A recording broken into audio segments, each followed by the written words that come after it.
6h43. O assédio eleitoral é crime e desde 2022 o número de denúncias vem aumentando e para evitar que um trabalhador ou servidor público sofra algum tipo de pressão, seja de forma direta ou indireta, né, dos patrões, dos chefes, para votar em determinado candidato, o Ministério Público do Trabalho está recebendo as denúncias e quem vai falar a respeito com a gente é a Procuradora do Trabalho, coordena também a área de combate à discriminação no trabalho em âmbito nacional, a Daniele Olivares Correia, já está conectada aqui com a gente. Seja bem-vinda. Bom dia, Daniele. Muito bom dia, Sandra, e a todos que nos ouvem. É um prazer estar aqui e poder falar um pouquinho desse assunto, né, para informar a população. O assédio eleitoral, ele vem ocorrendo mais de maneira sutil ou até descarada dentro desse ambiente corporativo? Agora a gente percebe que ele está um pouco mais sutil, né? Em 2022, que a gente teve aquela explosão de casos, principalmente entre o primeiro e o segundo turno, a forma como era realizado esse tipo de ato ilícito era nas redes sociais, de uma maneira muito exposta, né?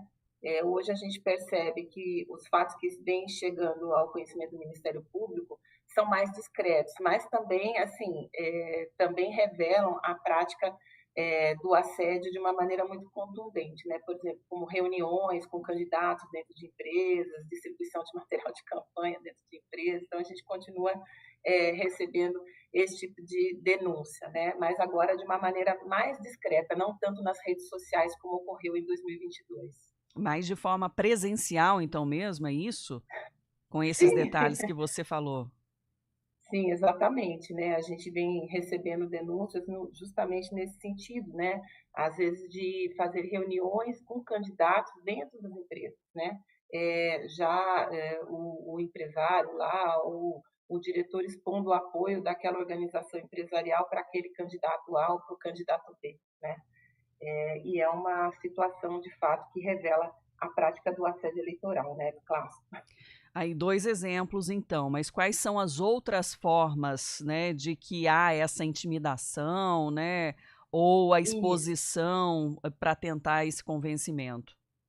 A gente fala que a prática do assédio eleitoral ela pode se dar de diversas formas, né? A gente até conceitua como uma intimidação, uma ameaça, uma humilhação, um constrangimento, né? Associado sempre ao determinado pleito eleitoral que está para ocorrer e que tem esse intuito, né, de manipular o voto, o apoio daquele trabalhador ou trabalhadora, ou a orientação, a manifestação política dele, né? Dentro do local de trabalho ou em situações relacionadas com o trabalho. Então, como esse conceito ele é amplo e ele abrange diversas formas, né, da prática do assédio. Então, por exemplo, pode ser a distribuição de material de campanha dentro da empresa, a obrigatoriedade, por exemplo, de plotagem dos carros, que é bem comum também, obrigar os trabalhadores a plotarem os carros com aquelas campanhas dos candidatos apoiados pelo empregador, a obrigatoriedade de fazer com que o trabalhador ou o servidor participe de eventos, churrascos, de confraternização para apoio a determinado candidato, reuniões dentro da empresa, obrigatoriedade, por exemplo, do servidor ou do trabalhador de participar de campanha na rua, de engajar sua família para participar de campanha na rua. Então, a gente tem diversos exemplos nesse sentido. E de uma maneira mais, assim, mais coação, né? Por exemplo, alteração de escala de trabalho, para evitar que aquele trabalhador vote no dia da eleição, quando se sabe que ele é de orientação política, se presume que ele tem uma orientação política diversa daquele apoiado pelo empregador, né? Ou algum tipo de mensagem de prejuízo naquela relação de trabalho, caso o candidato apoiado pelo empregador não vença as eleições. Então, tem várias formas que pode caracterizar o assédio eleitoral. E lembrando, assim, que ele é um ilícito trabalhista, mas ele também pode ser considerado um crime eleitoral. E ele vai, na verdade, repercutir juridicamente, né, na responsabilização não apenas do empregador na esfera trabalhista por conta do assédio que está ocorrendo ali naquele ambiente de trabalho, mas também, eventualmente, daquele sujeito ativo assediador, que pode também ser sujeito ativo de crime, né, dependendo da conduta que ele fizer, e o próprio candidato, que pode sofrer as consequências jurídicas aí de um ato ilícito também eleitoral, né? Então, como o abuso de poder econômico, por exemplo, né? Então, o próprio candidato pode vir aí a ter o seu diploma cassado, seu registro cassado por conta desse tipo de ato. Em 2022, foram 277 denúncias.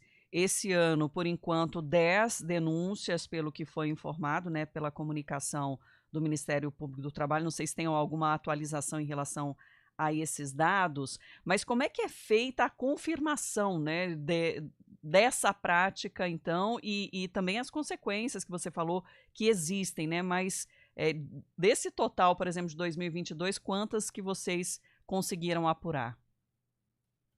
Na realidade, assim, todas foram apuradas. Todas as denúncias que chegaram ao Ministério Público foram apuradas, né? E todas tiveram uma atuação muito contundente com a expedição de notificações recomendatórias, com a propositura de termos de ajuste de conduta, e quando a empresa não queria firmar o termo de ajuste de conduta, com o ajuizamento de ações civis públicas, não é? E, inclusive, com pedido de tutela antecipada, porque muitas das situações ali previam justamente alterar aquela orientação política antes das eleições, né, antes do dia da votação. Então, o Ministério Público trabalhou muito fortemente nisso, né? Hoje nós estamos estruturados da seguinte maneira, como foi uma surpresa para nós, obviamente essa conduta sempre existiu, não é uma conduta nova, a gente sabe disso, mas houve essa explosão em 2022 que fez com que o Ministério Público tivesse que se estruturar para poder receber essas denúncias e apurar de forma rápida, porque o período eleitoral é um período muito curto e geralmente essas denúncias elas ocorrem pouco tempo antes das eleições, né? 2 semanas antes, 3 semanas antes, que são quando os casos realmente explodem. E a gente precisa ter uma resposta rápida.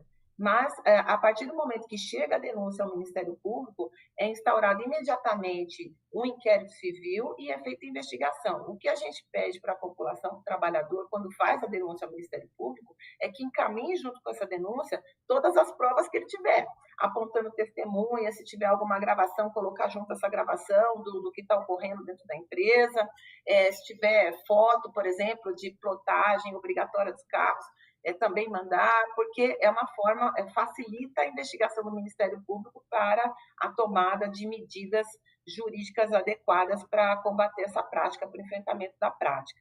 A gente hoje tem um sistema de monitoramento que iniciou em 2022 já.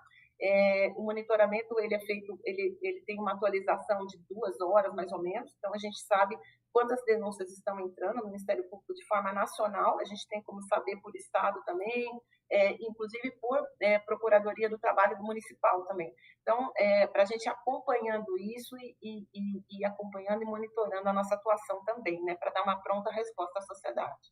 E qual é o caminho, então, para essa denúncia chegar até vocês? Olha, o trabalhador ele pode acessar o site do Ministério Público do Trabalho, tem um ícone lá que é denúncia, ele clicando naquele ícone, ele já vai ser direcionado para um formulário de denúncia, onde ele vai colocar a denúncia dele de uma forma muito rápida. A gente também tem um termo de cooperação com o Tribunal Superior Eleitoral, então no site do Tribunal Superior Eleitoral tem um ícone lá que é denúncia, que se o trabalhador, e está lá, denúncia assédio eleitoral especificamente, que é só clicar lá, o trabalhador também já é direcionado para a página do Ministério Público do Trabalho, da localidade onde ele está, para que ele possa fazer a denúncia ali e descrever os fatos e juntar os documentos que ele entender pertinente. Então, a gente tem esses 2 canais e a gente também está em contato com as centrais sindicais, né, que também desenvolveram um app, que é um canal de denúncia que pode ser feita pelas próprias centrais, que as centrais vão passar imediatamente para o Ministério Público do Trabalho. Então, também tem essa parceria com as centrais sindicais. Mas pelo próprio site do Ministério Público é possível fazer de forma muito rápida e muito eficiente, imediatamente a denúncia é distribuída para o procurador da localidade. E aí a pessoa que faz a denúncia, ela tem algum retorno ali de vocês sobre o andamento dessa apuração? Ela pode acompanhar, né? Porque toda denúncia que é feita ao Ministério Público, ela recebe um número e esse número ele é público, né? Então ela pode acompanhar a denúncia dele pelos nossos canais, sem problema nenhum. Daniele Olivares Correia, procuradora do Trabalho, também coordenadora da área de combate à discriminação no trabalho no âmbito nacional. Agradeço por trazer essas informações e um bom trabalho para toda a equipe. Muito obrigada, a gente está à disposição. Obrigada. 9h53.